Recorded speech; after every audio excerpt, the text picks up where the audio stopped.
satisfação ter você aqui com a gente. Desde que a gente pensou em vir pro Rio de Janeiro, seu nome foi um dos primeiros que vieram à mente.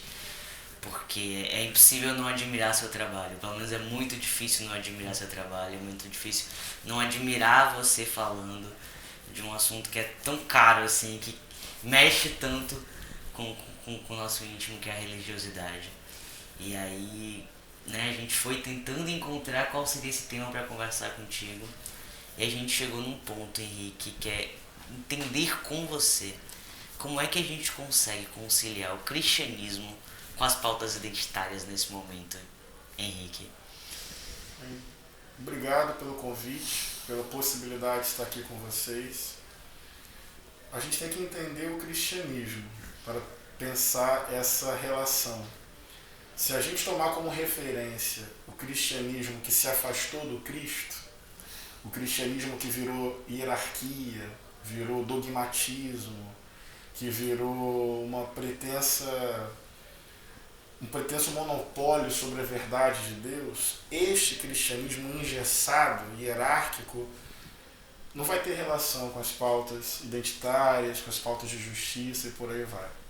Mas se a gente retoma a dinâmica do Evangelho de Jesus, se a gente retoma ali a lógica periférica, popular, generosa, amorosa, libertadora da vida, que acolhe a diferença, que respeita e valoriza a diversidade, do ponto de vista do Evangelho de Jesus, tem toda a relação entre a mensagem do Cristo com a busca por justiça, por igualdade, o respeito à diversidade e a possibilidade de cada ser humano viver o melhor e o maior potencial da sua própria vida. O problema é que muitas vezes o cristianismo mais escondeu do que revelou Jesus Cristo. Então, esse é um papo que a gente pode desenvolver. É isso, né? A gente tem, o movimento LGBT, a gente tem uma perspectiva, uma relação muito complexa, né? Muito difícil ser LGBT cristão no Brasil, né? Porque o cristianismo que chega pra gente é esse. É esse que esconde o Cristo, é esse que violenta, que incentiva a tortura, que mata. Então, como é que a gente chega nesse cristianismo? Como é que a gente chega nessa revelação de Cristo através do cristianismo, sem escondê-lo, passando a mensagem, verdadeira do Evangelho? Nós temos que tirar a lente do fundamentalismo sobre a interpretação da Bíblia. O fundamentalismo lê a Bíblia de forma descontextualizada, literal, tirando o texto da sua ambientação histórica. Então, texto sem contexto vira pretexto para qualquer coisa. Então, se utiliza a Bíblia para formatar comportamento, para tutelar corpos, para aprisionar individualidades, para sequestrar liberdades, para oprimir pessoas. É muito triste reconhecer isso, que ao longo da história a Bíblia já foi utilizada para justificar a escravidão sobre o povo negro, a dizimação sobre os povos indígenas e a tortura física e emocional sobre LGBTs. Mas nós temos que tirar essa lente e resgatar a Bíblia na sua ambientação histórica, sob dois aspectos principais, na minha compreensão, para ler a Bíblia e o caráter libertador de Jesus Cristo de Nazaré e do amor incondicional de Deus. Primeiro aspecto, a tradição bíblica é uma tradição que emana dos oprimidos, daqueles e daquelas que sofrem. Portanto, a melhor maneira de ler a Bíblia e de acessar o Cristo é a partir da experiência concreta de quem sofre opressão. E o segundo critério, correlato a esse, é a centralidade absoluta do amor. Deus é amor, e todo aquele, toda aquela que ama é nascido de Deus, é nascido do amor. Seja pela experiência dos oprimidos, seja pela centralidade absoluta do amor, o que a gente encontra? A revelação deste Deus que quer o nosso bem, que quer o maior potencial da nossa própria vida. Eu não posso pegar um texto de uma determinada época e assim tentar sequestrar a singularidade de um indivíduo em nome de uma moral. Ou seja, do ponto de vista da identidade de gênero, do ponto de vista da orientação sexual, do ponto de vista dos relacionamentos afetivos, o que importa de fato? O que importa de fato, sob a ética do amor, é o amor.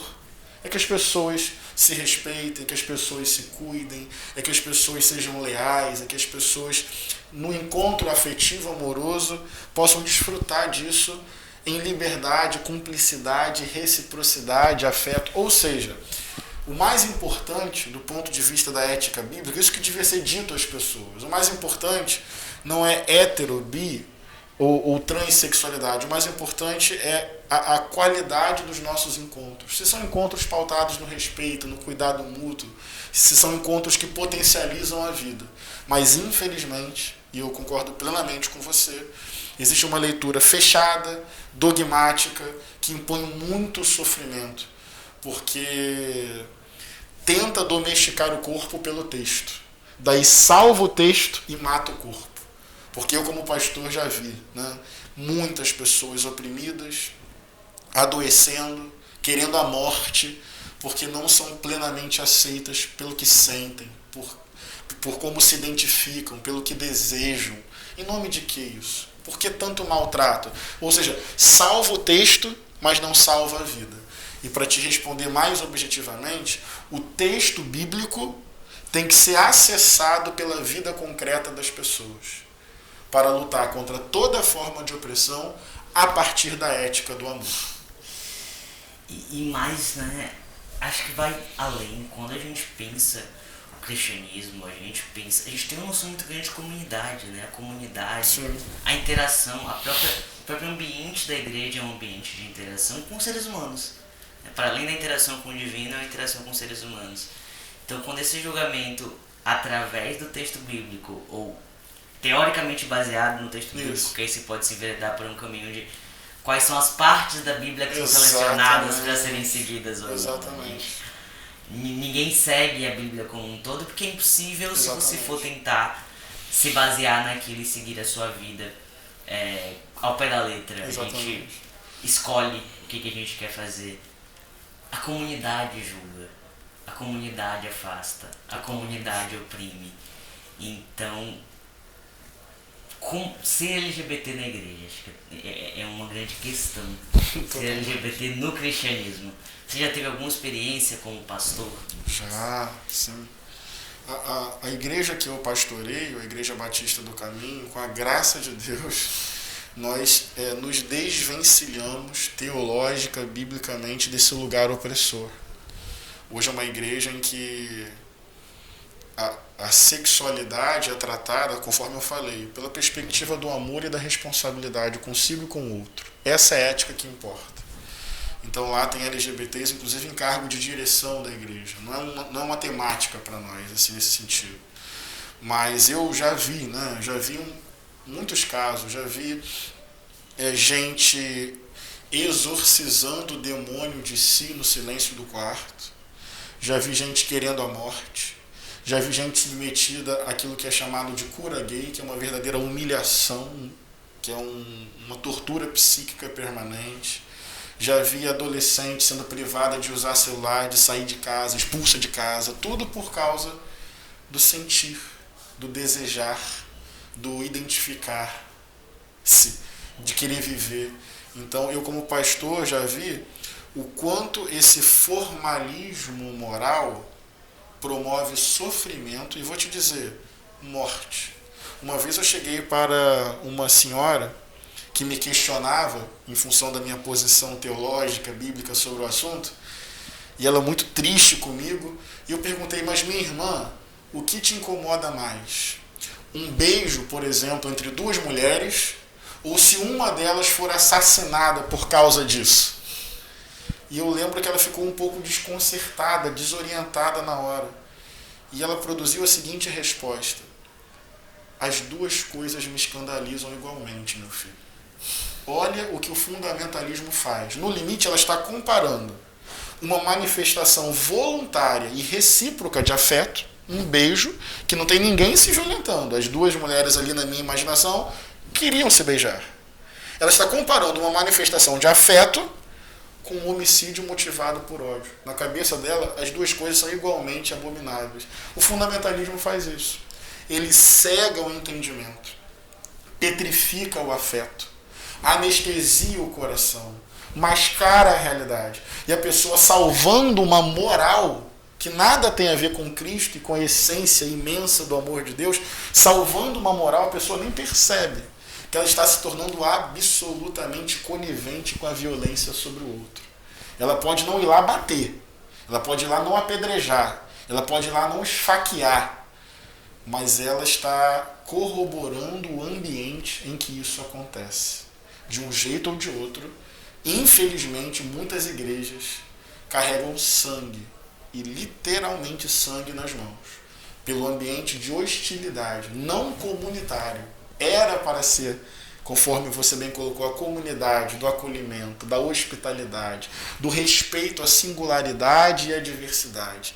Tratar a sexualidade pela ótica do amor, da responsabilidade, do cuidado mútuo. Mas não. Vira esse moralismo, tantas vezes hipócrita, que vai massacrando pessoas. E às vezes o silêncio grita. Finge que não tem nada. Aquela famosa frase, nós amamos o pecador e odiamos o pecado. Geralmente ela esconde que o ambiente é hostil, adoecedor e perverso para LGBTs. É a falsa amabilidade. Vem pra cá, fica com a gente. Desde que você traia a sua própria identidade e passe a vida inteira negando o seu desejo como se fosse ser santo. Desde que você não seja você. Desde que você se... Isso ainda ganha um aspecto de santidade. Você está renunciando o teu desejo. Mas qual o problema desse desejo se ele é vivido em amor? Se ele é vivido em liberdade? Se ele é vivido em reciprocidade? Então Jesus fala uma vez assim para os moralistas religiosos da época: vocês não deixam passar o mosquito, mas engolem o camelo. O que isso significa? Vocês se tornam especialistas nos detalhes da lei religiosa, mas fracassam no essencial, no amor ao próximo. Então fica assim, interpretando, conforme você disse, a Bíblia de maneira não centralizada pelo amor, não deixando passar mosquito, mas engolindo o camelo, sendo especialista no que não importa e fracassando naquilo que é essencial. A tarefa da igreja devia ser o contrário. Se LGBTs são alvo de preconceito, discriminação, humilhação pública e violência motivada por ódio, a ética do Evangelho devia nos apontar estar ao lado para defender a dignidade física, a integridade física e a liberdade e os direitos e a plena cidadania destas pessoas. Devia ser pauta da igreja quebrar correntes de preconceito para proteger a dignidade física e a liberdade emocional destes irmãos e destas irmãs.